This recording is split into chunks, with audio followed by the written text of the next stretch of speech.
Olá, meus amigos, estamos começando mais uma aula de Direito Civil, aqui pela LAC Concursos. Eu sou o professor Stanley Costa, seu professor de Direito Civil e Processo Civil. Na aula de hoje, vamos dar sequência aos estudos sobre os direitos da personalidade. Na última aula, falamos sobre o conceito, falamos sobre a titularidade desses direitos, se a pessoa jurídica pode ou não titularizar direitos da personalidade. Identificamos se o natimorto é ou não é protegido por esse grupo de direitos. Falamos sobre as características e as exceções muito marcantes dentre as características dos direitos da personalidade. E agora seguimos o nosso caminho, tratando sobre a tutela dos direitos da personalidade e também sobre a materialização desses direitos, a tipificação desses direitos no Código Civil entre o artigo 11 e 21. Falo sobre a proteção da integridade física, do direito ao corpo vivo, corpo morto, autonomia de vontade. Falo sobre a integridade moral através da proteção ao nome, à imagem, à intimidade e privacidade. É sobre isso que o legislador vai tratar entre os artigos 11 e artigo 21 do Código Civil. Sempre lembrando, como identificamos no último bloco, que este rol é exemplificativo. Existem outros direitos da personalidade fora do rol aqui analisado. Ok?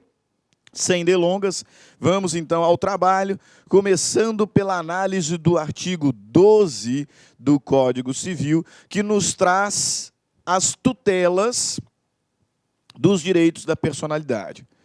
Em outras palavras, as formas jurisdicionais de proteger os direitos da personalidade. Será que, quando estiver diante da ameaça de violação do meu direito da personalidade, eu já posso agir ou eu tenho que esperar a violência se configurar para buscar uma tutela específica? Tenho direito à indenização quando um direito da personalidade que titularizo é violado? Sobre isso, o legislador trata no artigo 12 do Código Civil, identificando quais são as possíveis tutelas, quais são as formas jurisdicionais de proteger os direitos da personalidade. Então, vejamos, artigo 12. Pode-se exigir que cesse a ameaça ou a lesão a direito da personalidade e reclamar perdas e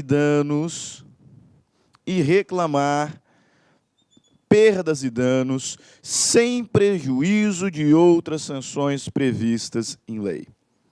Esse texto, pois, nos revela que existem três formas de proteger o direito da personalidade. De forma preventiva, observem, pode-se exigir que cesse a ameaça.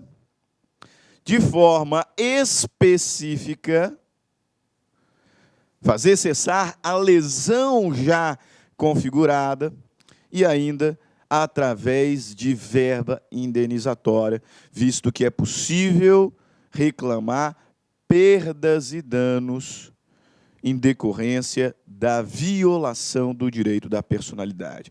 Portanto, três são as tutelas previstas para a proteção dos direitos da personalidade. Primeiro, nós temos a tutela preventiva, como nos revela a primeira parte do dispositivo legal. O titular do direito da personalidade tem o direito de fazer cessar a ameaça quando imaginar ali uma situação concreta de justo receio de ter o seu direito à personalidade violado. O indivíduo não precisa aguardar a configuração desta violação, a configuração desta violência, ele pode se precaver, buscando cessar a ameaça. A ameaça. A segunda tutela, tutela específica. Quando o meu direito à personalidade já foi violado, eu posso buscar uma tutela específica para fazer cessar a lesão já causada. Imagine que tive fotos minhas particulares, documentos meus íntimos, divulgados na internet por determinada pessoa. Eu posso, a priori, independente de qualquer indenização, exigir que estas imagens, que esses documentos sejam imediatamente retirados do ar. Observem, pois, que estou em busca de uma tutela específica. A lesão já foi causada, a violação já se configurou. E o que eu pretendo, através da minha demanda, é fazer cessar a lesão. Especificamente, que se desfaça aquilo que já foi realizado. Tutela, pois, específica. Mas, além da tutela preventiva, tutela específica, é possível ainda reclamar indenização. E aqui, indenização por danos morais. Já comentei em outras aulas que a violação dos direitos da personalidade ensejam indenização por dano moral. No bem da verdade, regra geral, quando nós falamos em dano moral, estamos nos referindo a violações, a violências contra direitos da personalidade. Nós sabemos que o Instituto do Dano Moral, de certa forma, foi banalizado, e de fato, mas, ao menos em regra, ao menos na origem, quando nós pensamos em dano moral, estamos nos referindo a lesões causadas a direitos da personalidade. Quando a minha integridade física é atingida, quando a minha integridade moral é atingida, quando a minha integridade intelectual é atingida. Além de buscar uma tutela específica para reparar a lesão, ainda é possível requerer verba indenizatória. Ainda é possível requerer indenização por danos morais. É isso que o legislador identifica no final do artigo 12. Além da tutela preventiva, que serve para fazer cessar a ameaça, quando tem o justo receio de ter direitos da personalidade violados. Basta lembrar casos emblemáticos como aquele da Carolina Dickmann e do Pânico, né? Daquele programa Pânico na TV. Ela estava lá sendo cotidianamente perseguida para calçar as famosas sandálias da humildade, e aí ela buscou uma tutela, além de uma tutela específica, além de uma tutela preventiva, uma tutela reparatória, também uma tutela preventiva. E o juiz, então, determinou que o programa Pânico não se aproximasse dela a menos do que tantos metros de distância. Tutela preventiva. Não é apenas uma tutela para fazer cessar a lesão já causada, mas uma tutela para evitar novas lesões. E aí aprove ao magistrado estabelecer ali um limite geográfico, um limite métrico de distância entre os apresentadores, entre os repórteres do Pânico na TV e a atriz global. E a atriz global. Você se lembra bem que não adiantou muito a determinação judicial, né? Porque os repórteres do referido programa começaram a andar com uma trena na mão, né? Colocava lá e continuavam a pentelhar, continuavam a incomodar, continuavam a desrespeitar a intimidade, a privacidade da atriz global. Chegaram até, a certo momento, montar uma espécie de uma grua, né, de um guindaste, e com um megafone bem distante ficavam lá importunando a Carolina Dickmann. Até que o magistrado proibiu que o programa Pânico se referisse a Carolina Dickmann em sua programação, né, em seus quadros. Proibiu que o nome da atriz fosse proferido no programa. Tutela preventiva. Tutela preventiva, mas também determinou o pagamento de indenização, tutela reparatória. Mas as fotos foram publicadas. Mas documentos foram publicados na internet. Então, faz tirar de lá. Tutela específica. Feito 3 formas de proteger os direitos da personalidade, portanto, são apresentadas no artigo 12. Pode-se exigir que cesse a ameaça ou a lesão a direito da personalidade e ainda reclamar perdas e danos sem prejuízo de outras sanções previstas em lei. Ok? Importa-nos ainda destacar aqui enunciado 140 do CJF e 2 súmulas do STJ que costumam ser cobradas em concurso público, portanto, bastante atenção. Enunciado 140 do CJF vai nos dizer que a primeira parte do artigo 12, portanto, a tutela preventiva do Código Civil, refere-se às técnicas de tutela específica aplicáveis de ofício, enunciadas no artigo 461 do Código de Processo Civil, no novo CPC, artigo 497, devendo ser interpretada com resultado extensivo.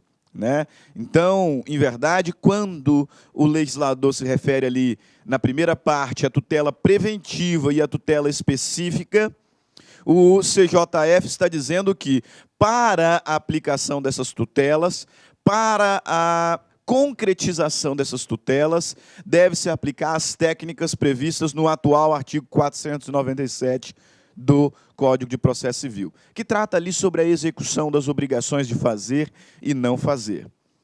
Por exemplo, determinar uma astrente, determinar uma multa diária para o descumprimento da determinação judicial. É uma forma de, especificamente, garantir o direito da personalidade. Né, também de prevenir a violação do direito da personalidade, é a recomendação aqui do Conselho de Justiça Federal. E 2 enunciados curiosos. Veja, eu disse que a violação de direitos da personalidade implica tutela reparatória, indenização por danos morais. Primeira nota que o STJ nos traz é que são cumuláveis os danos morais com danos materiais. Se o ato realizado pela outra pessoa me causou dano material emergente, fez com que, de alguma forma, sofresse prejuízo patrimonial, além de lucro cessante, deixei de ganhar, e ainda o mesmo ato violou direitos da personalidade, é absolutamente possível a acumulação de indenização por danos materiais com danos morais. Quando nós estudamos sobre responsabilidade civil, nós falamos sobre as espécies de danos. O dano material pode ser emergente, aquilo que efetivamente eu perdi, patrimonialmente falando, ou lucro cessante, aquilo que razoavelmente deixei de ganhar. Mas o mesmo ato ainda violou a minha integridade física, moral ou intelectual. E, portanto, sofri dano moral também. O que a súmula 37 me diz é que eu posso cumular no mesmo pedido, indenização por danos morais e por danos materiais. Se não, vejamos, são cumuláveis as indenizações por dano material, qualquer das suas espécies, emergente ou lucro cessante, e dano moral, oriundo do mesmo fato. Um dos pilares dos direitos da personalidade, melhor dizendo, né, é a integridade física. Então, imagine que num acidente de trânsito, né, o sujeito, em alta velocidade, furou o sinal vermelho e bateu no meu carro. Me causou dano material emergente, porque o meu carro ficou destruído. Me causou dano material lucro cessante, porque eu tive que ficar internado quase um mês e deixei de ganhar dinheiro. E me causou também um dano moral, porque a minha integridade física foi violada, né? Eu fiquei com cicatrizes no rosto, sofri dano estético. Em razão do mesmo fato, em razão do mesmo ato ilícito, eu tenho a possibilidade de exigir reparação por dano material, emergente, lucro cessante, e mais o dano moral em razão do dano estético que sofri. Então, é possível cumular dano material com dano moral. E a súmula, melhor dizendo, 387 do CJF, do STJ, melhor dizendo, vai um pouco além porque ela possibilita a acumulação de dano moral com dano moral. Exatamente, você não está ouvindo errado. Primeiro, o STJ me diz ser possível a acumulação de dano moral com material, e isso aqui é muito óbvio, porque é extremamente comum requerer indenização por dano material acumulada com indenização por dano moral. Extremamente comum. Muito óbvio. Agora, o STJ também nos diz, na súmula 387, que é possível a acumulação de dano moral com dano moral. E você não está ouvindo errado. Acumulação de dano moral com dano moral. Como assim, professor? Basta você lembrar que os direitos da personalidade, eles são analisados a partir de 3 pilares: integridade física, integridade intelectual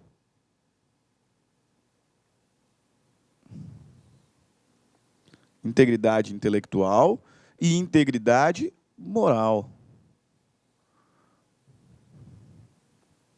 E integridade moral. É absolutamente possível que um mesmo ato viole a minha integridade moral,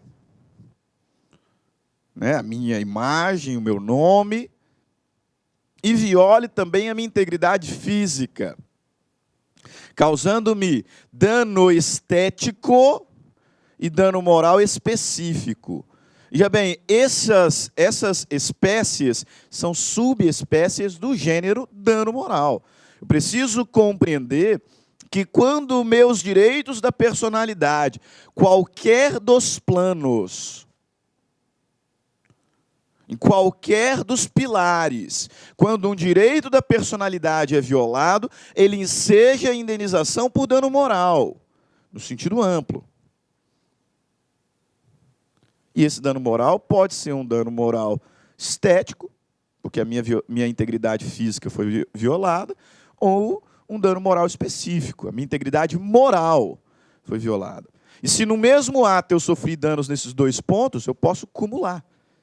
É isso que a súmula 387 me diz. Veja lá, ó, é lícita a acumulação das indenizações de dano estético e dano moral específico.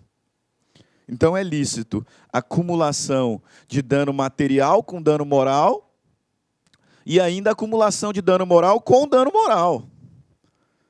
Dano moral com dano moral. Nada obsta. São conclusões que nós extraímos das referidas súmulas. Perfeito? Ok. Mas vamos adiante, então. A partir do artigo 13, artigo 11 me traz ali o conceito de direitos da personalidade, fala sobre a indisponibilidade, que nós sabemos é uma indisponibilidade relativa.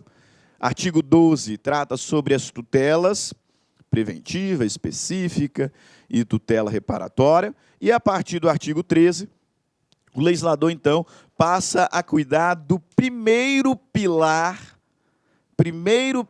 dos direitos da personalidade, que é o pilar da integridade física. E a regulamentação aqui no Código Civil da integridade física será dividida em 3 pontos. Primeiro ponto, a tutela do corpo vivo. O que eu posso fazer com o meu corpo vivo? O que eu não posso fazer com o meu corpo vivo? É o que o legislador vai nos apresentar nessa primeira parte, referente à proteção da integridade física. Depois, segundo ponto da integridade física, tutela do corpo morto. O que eu posso fazer, ou o que podem fazer com o meu corpo depois que eu morrer? Será que eu posso deixar o meu corpo para depois da morte, para uma universidade? Se eu não tiver falar nada, será que o meu corpo morto pode ser doado para uma universidade, sendo que eu não autorizei isso em vida, expressamente? É o que o legislador vai cuidar. E a última parte da integridade física está relacionada à autonomia de vontade. Autonomia de vontade, notadamente, com relação a tratamentos e intervenções cirúrgicas. Integridade física. Tutela do corpo vivo, tutela do corpo morto, autonomia de vontade. Ok? Começar, então, pelo primeiro ponto, tutela do corpo humano vivo.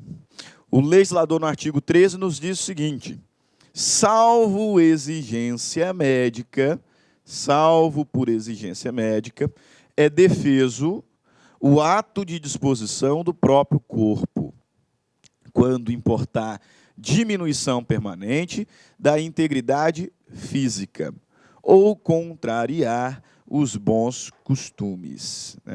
Primeiro aqui, eu tenho certeza absoluta que você sabe disso, tá? Mas eu costumo encontrar muitos erros em razão dessa palavrinha. Digo, inclusive, por experiência lá na faculdade. Quando coloco essa palavra nas minhas provas, muitos acabam errando por desconhecer o significado dela. Que palavra estou falando? Defeso. O legislador está dizendo, salvo por exigência médica, é defeso. O que significa defeso? Defeso significa proibido. É proibido o ato de disposição do próprio corpo, quando importar diminuição permanente da integridade física ou contrariar os bons costumes. Noutras palavras, o legislador está me dizendo que eu não posso, por ato de vontade, dispor de partes saudáveis do meu corpo. Cansei do meu braço, quero amputá-lo. Você não posso. Não posso. Evidente que não. Cansei da minha perna, quero amputá-lo. Eu não posso. É defeso a disposição, o ato de disposição do próprio corpo. Agora, é óbvio que essa premissa não é absoluta. O próprio caput do artigo 13 me revela isso. Porque ele diz, salvo por exigência médica. Então, se por exigência médica, eu posso dispor de partes saudáveis do meu corpo. Sofri um acidente, meu braço aqui está todo arrebentado, e o médico falou, vai ter saída, vai ter que amputar. Isso é óbvio que eu posso fazer. Mas é claro que essa também não é a única exceção, meus caros? Porque existem várias cirurgias plásticas aí, que eu disponho de uma parte da minha orelha, que eu disponho de uma parte do meu nariz, Evidente que não é absoluto. Por isso que a questão chave, né, é essa partezinha aqui final. Salvo por exigência médica, é proibido o ato de disposição do próprio corpo, quando importar diminuição permanente da integridade física ou contrariar os bons costumes. Eu diria que, na verdade, isso aqui não deveria ser um ou, e sim um mais, né, um e, quando importar em diminuição permanente da integridade física e contrariar os bons costumes. Porque senão não poderia ter cirurgias plásticas no Brasil, né? E mais além ainda. Por vezes, não tem exigência médica, não se trata de uma cirurgia plástica, né, uma correção ali mínima, embelezadora, mas se trata de uma doação de um órgão. Minha irmã está precisando de um transplante e eu vou doar um dos meus rins. Vou doar um dos meus rins para ela. Mas o legislador me proíbe de, por ato de vontade, dispor de partes saudáveis no meu corpo de forma permanente. O legislador me proíbe. Analise parágrafo único do artigo 13. O ato previsto nesse artigo será admitido para fins de transplante, na forma estabelecida em lei especial, que é a Lei 9.434, de 97.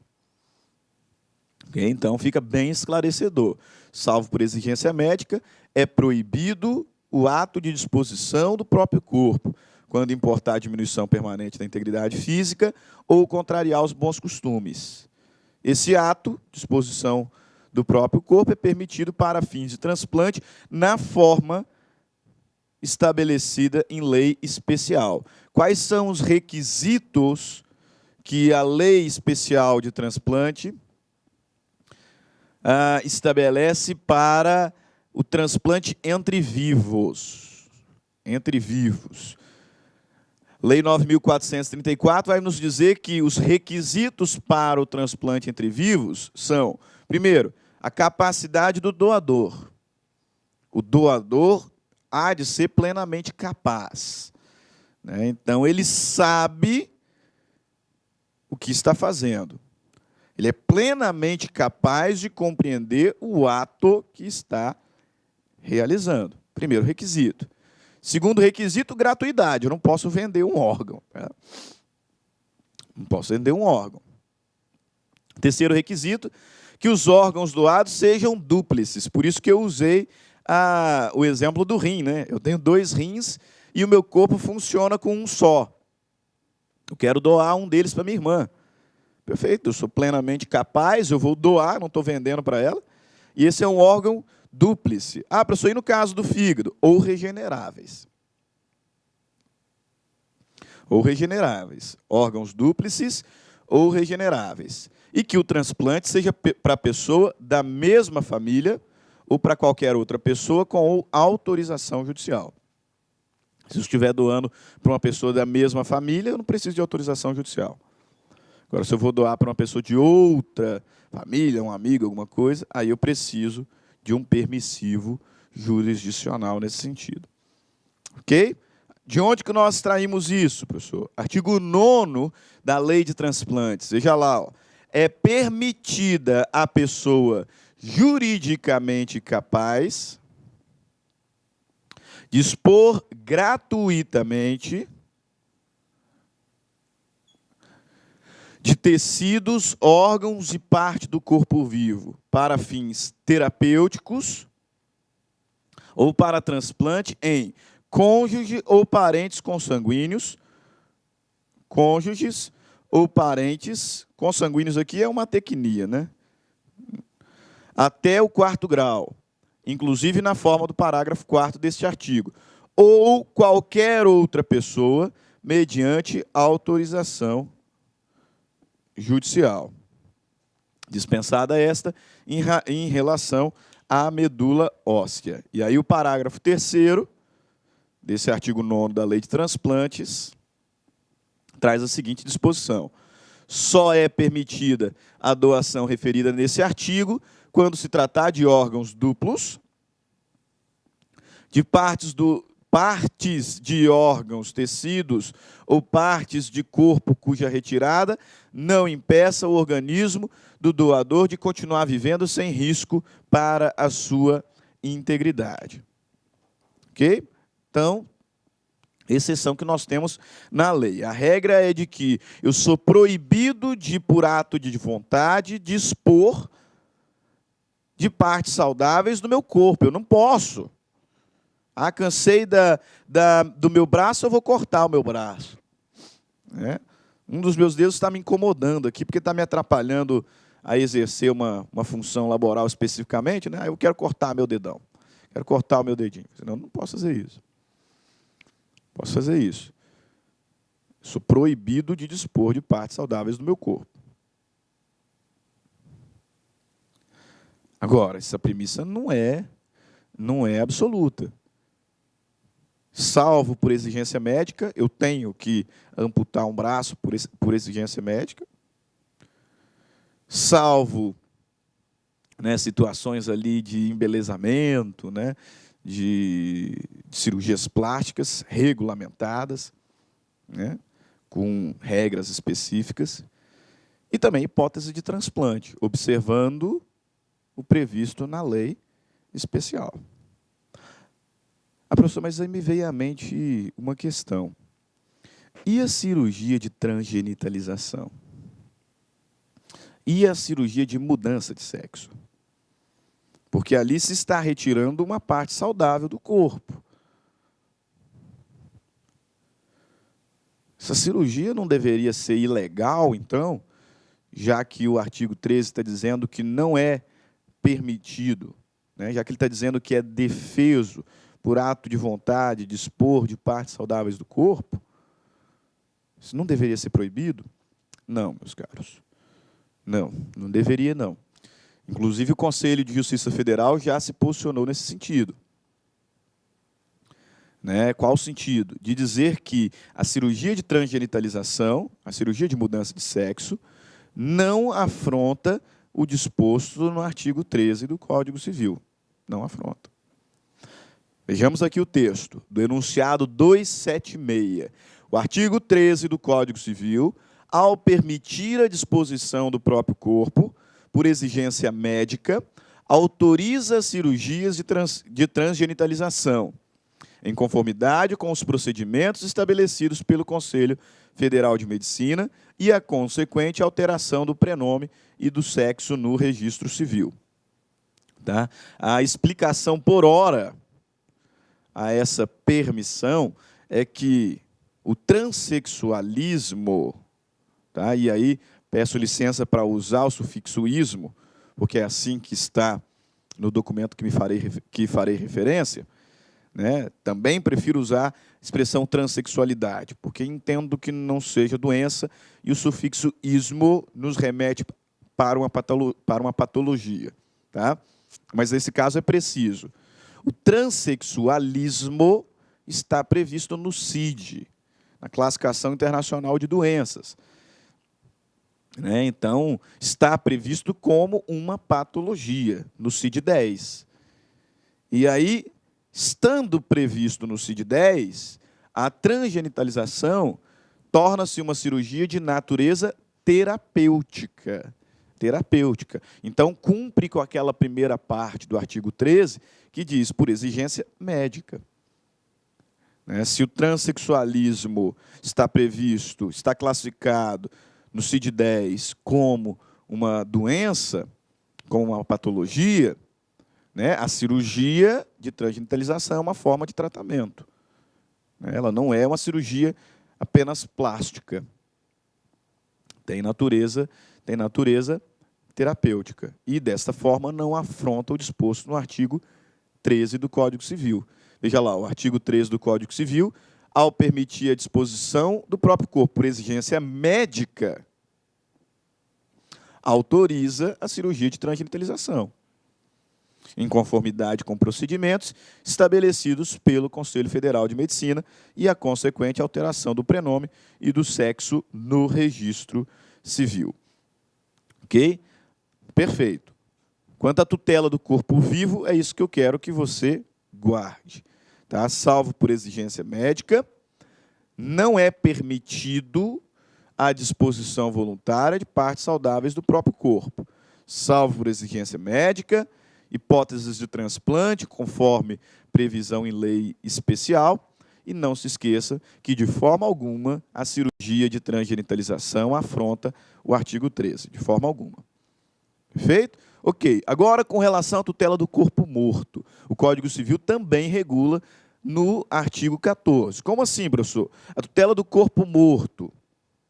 Aqui o legislador está preocupado com o que se pode fazer, né, o que pode ser feito com o seu corpo depois que você morrer. É isso que o legislador está preocupado. Tá? A violação do seu corpo depois da morte é violação ao direito da personalidade. É violação ao direito da personalidade, não tenha dúvidas. Eu não posso admitir que depois que eu morrer, façam o que quiser com o meu corpo. Não posso, de forma alguma. Então, é isso que o legislador vai regular aqui no artigo 14. Veja lá, ó, é válida,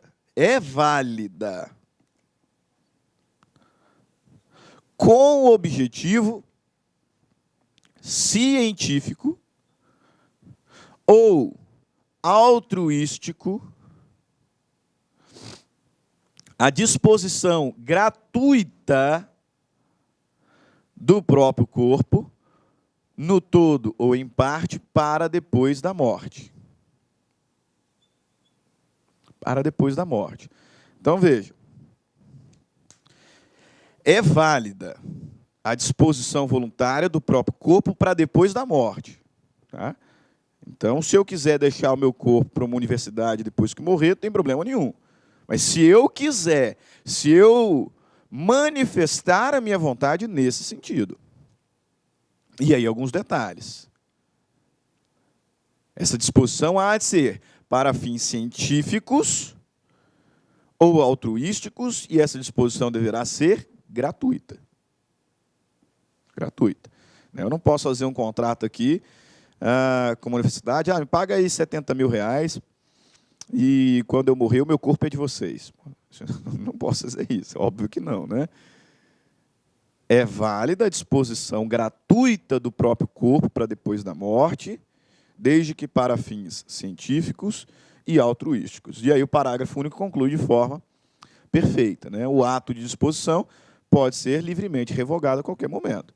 Então, se eu faço aqui um documento, né, doando o meu corpo para depois da morte, né, doando o meu corpo morto para a Universidade Federal do Mato Grosso, se a qualquer momento eu posso revogar esse ato. Né?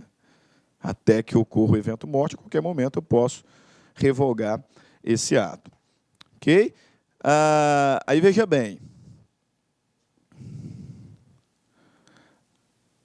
Professor, é nesse contexto que entra a doação de órgãos? Exatamente.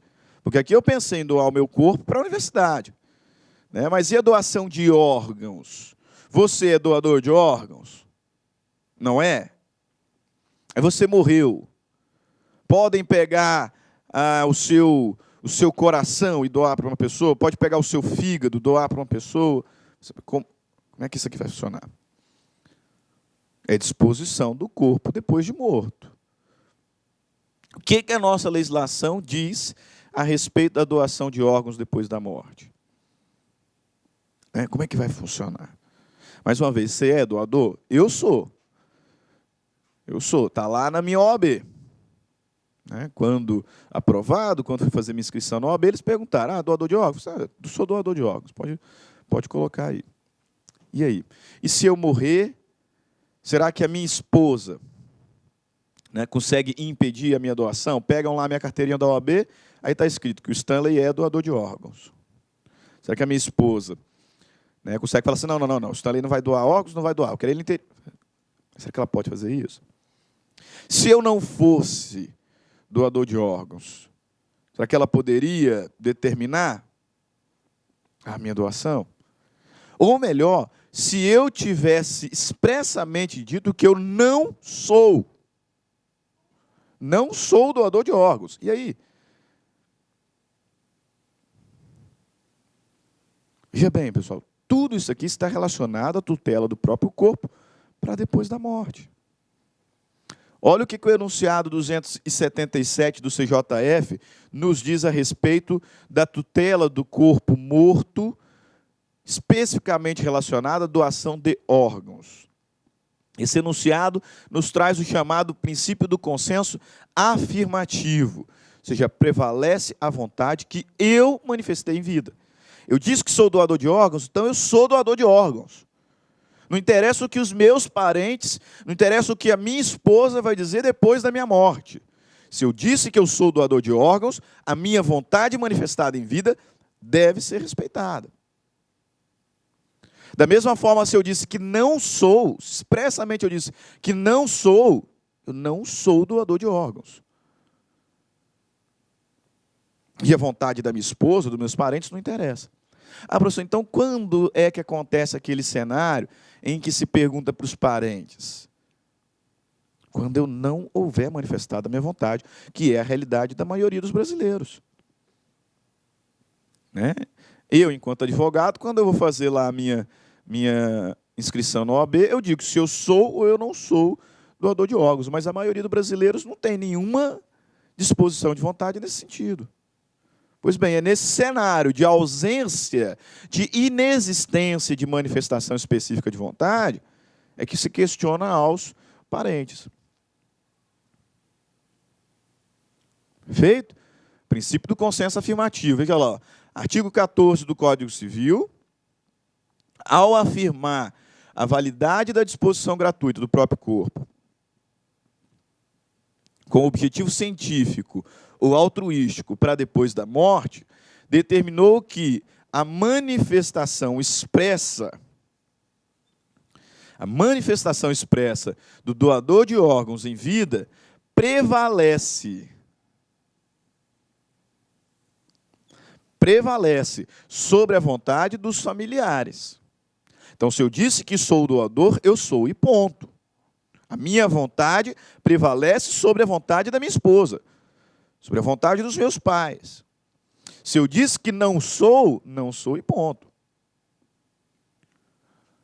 Portanto, a aplicação do artigo 4º da lei, que vai falar sobre a manifestação de vontade dos parentes acerca da doação de órgãos pós-morte, ficou restrita à hipótese de silêncio.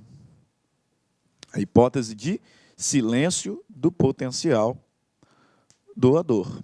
O artigo 14 do Código Civil, ao afirmar a validade da disposição gratuita do próprio corpo, com objetivo científico ou altruístico, para depois da morte, determinou que a manifestação expressa do doador de órgãos em vida prevalece sobre a vontade dos familiares.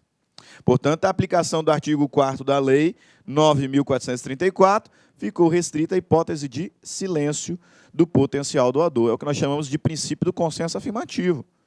Se eu falei, a minha vontade prevalece. Né? Então, que me desculpe a minha esposa, eu acho que ela nem sabe disso, para falar a verdade para os senhores. Né? Eu acho que vocês estão sabendo disso, mas ela não sabe ainda. Né? Então, fica aqui entre segredo nosso. Mas voltando aqui, na minha OAB está falando que eu sou doador de órgãos. Na minha OAB está falando que eu sou doador de órgãos. Então, quando do evento morte, ainda que a minha esposa não queira, ainda que meus pais não queiram, a minha vontade vai prevalecer. Vai prevalecer. Por quê? Porque é válida a disposição gratuita do corpo morto para fins altruísticos. Para fins altruísticos. É válido. Ok? E aí, fechando essa primeira parte, né, nós voltaremos mais um bloco sobre direitos da personalidade, para tratar sobre integridade moral, integridade, né, com relação à imagem, privacidade, intimidade, etc., e resolver alguns exercícios. Né, mas, para fechar a integridade física, último ponto que o legislador vai tratar, no artigo 15, é sobre a autonomia da pessoa com relação a intervenções médicas, com relação a tratamento e a intervenções médicas e cirúrgicas. Então, não perca o rumo. Artigo 11 me traz ali o conceito de direitos da personalidade e o princípio da indisponibilidade, que é relativa, nós já vimos. Artigo 12 trata acerca das tutelas do direito da personalidade. Artigo 13, tutela do corpo vivo. Artigo 14, tutela do corpo morto. E artigo 15, autonomia com relação a tratamentos e intervenções médico-cirúrgicas. Olha o que o legislador me diz. Ninguém pode ser constrangido a submeter-se com risco de vida a tratamento médico ou a intervenção cirúrgica. Ninguém. Ninguém pode ser constrangido a submeter-se com risco de vida a tratamento médico ou intervenção cirúrgica. Então, se eu não quero determinado tratamento, não me podem obrigá-lo, não me podem obrigar a fazê-lo. Podem. E aí eu já até sei o que você está pensando. Como é que fica a situação dos testemunhas de Jeová, então? A gente sempre ouve falar sobre, os ideais religiosos, por assim dizer, os dogmas, a doutrina desta religião, que veda, que proíbe a transfusão de sangue. Então, quer dizer que, se o testemunho de Jeová não quiser a transfusão de sangue, mesmo que haja perigo de vida, ele pode se opor, porque é isso que o artigo 15 está dizendo, ninguém pode ser constrangido a submeter-se com risco de vida a tratamento médico ou intervenção cirúrgica. Será que pode? Será que não pode? Vamos buscar no Conselho de Justiça Federal a resposta. E o primeiro ponto que nós encontramos nas jornadas de direito civil leva-nos a entender que não seria possível a oposição da crença. Se estiver ali numa situação de risco iminente, de morte, eu não poderia recusar a transfusão de sangue. Mas calma lá, isso aqui é só o primeiro ponto. Enunciado 544, notem. Enunciado 544 do CJF. O paciente plenamente capaz poderá deliberar sobre todos os aspectos concernentes a tratamento médico que possa lhe causar risco de vida, seja imediato ou mediato. Espera lá. Artigo 15. Absolutamente de acordo com a primeira parte do enunciado 544. Ninguém pode ser constrangido a submeter-se com risco de vida a tratamento médico ou intervenção cirúrgica. Aí vem o CJF e diz, portanto, o paciente plenamente capaz poderá deliberar sobre todos os aspectos concernentes a tratamento médico que possa lhe causar risco de vida, seja iminente ou imediato ou mediato, salvo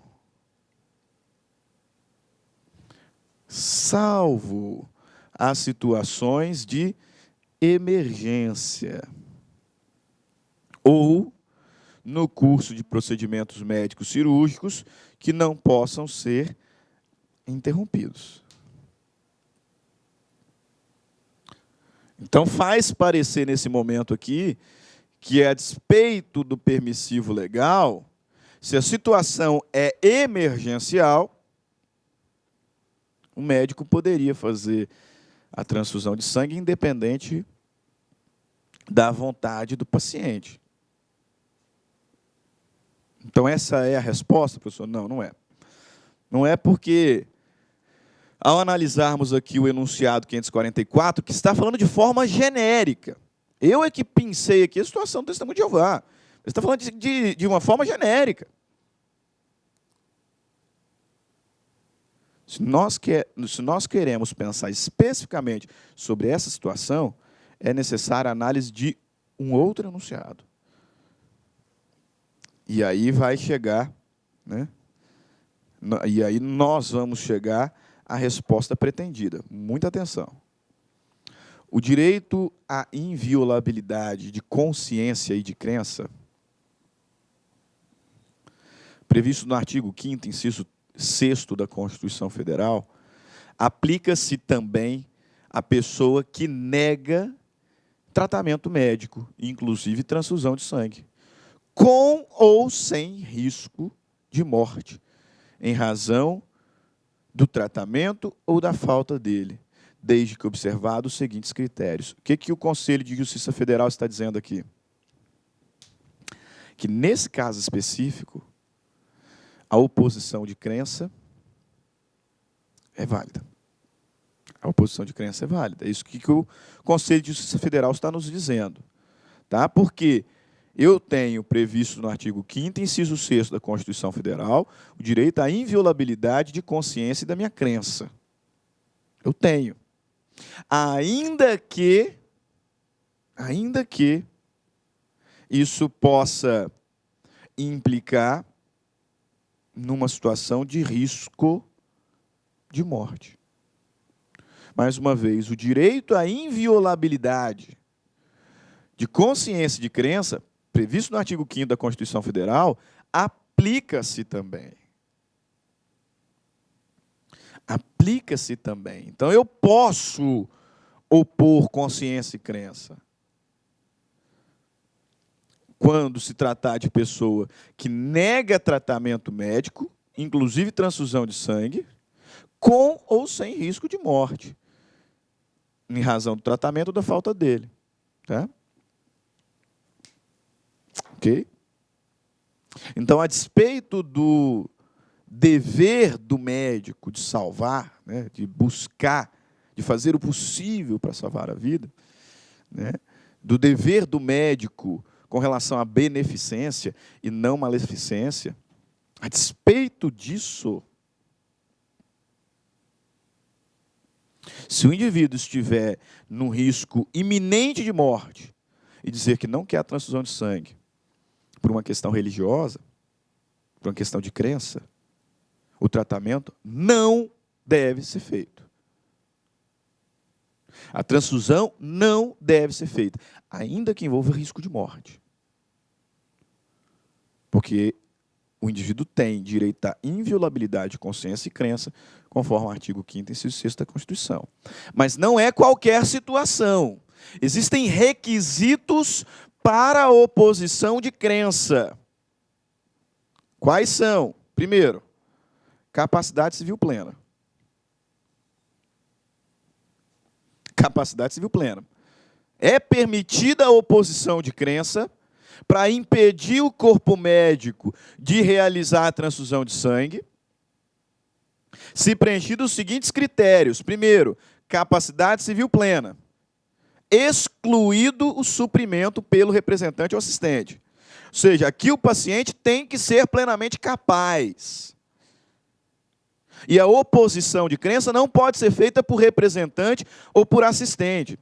Então, se eu estou diante de um absolutamente incapaz, faz a transfusão. Não interessa se os pais concordam ou não concordam. Porque a oposição de crença não pode ser realizada mediante representação. Não pode. O indivíduo tem 15 anos, sofreu um acidente e precisa de transfusão de sangue, não interessa se os pais falaram, não pode. Vai fazer. É o que o CJF está dizendo, tá? A gente vai encontrar várias situações específicas de jurisprudência fora, mas aqui o CJF está dizendo. Primeiro requisito, capacidade civil plena, excluído o suprimento pelo representante ou assistente. Se o indivíduo tem 17 anos, faz também. Ele não tem plena capacidade e não cabe aqui assistência. B, manifestação de vontade livre, consciente e informada.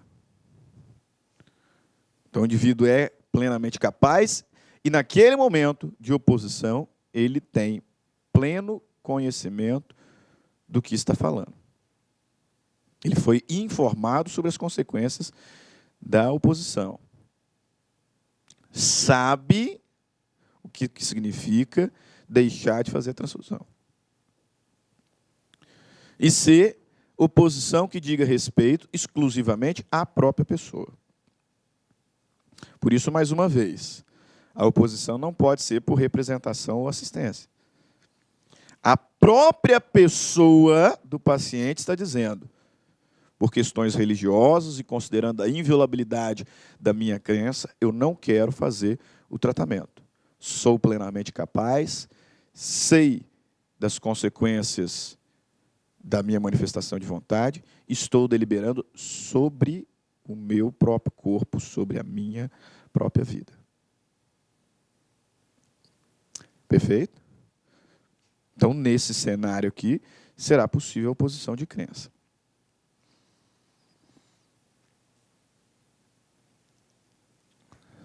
Artigo 13, tutela do corpo vivo. Artigo 14, tutela do corpo morto. Artigo 15, autonomia de vontade. Ninguém pode ser constrangido a submeter-se com risco de vida a tratamento médico ou a intervenção cirúrgica. Então, qualquer tratamento médico,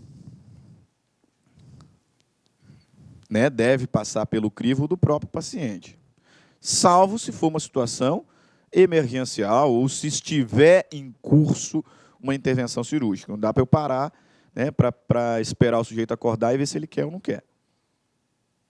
Mas aí, especificamente, quanto à oposição de crença, lembre-se que é autorizada a oposição de crença, ainda que envolva risco de morte, desde que o paciente seja plenamente capaz, porque não cabe representação ou assistência aqui, desde que o indivíduo tenha livre e informado conhecimento do ato que está manifestando, e desde que o paciente esteja falando sobre si mesmo. Feitos são os requisitos para a oposição de crença, a fim de impedir determinado tratamento médico, inclusive transfusão de sangue. Perfeito? Ok. Então, nós terminamos aqui esse bloco, voltaremos daqui a pouquinho para tratar sobre a integridade moral, direito à imagem, direito ao nome, direito à intimidade e também resolver algumas questões de concursos anteriores. Te vejo daqui a pouquinho. Até mais. Tchau, tchau. Clique like.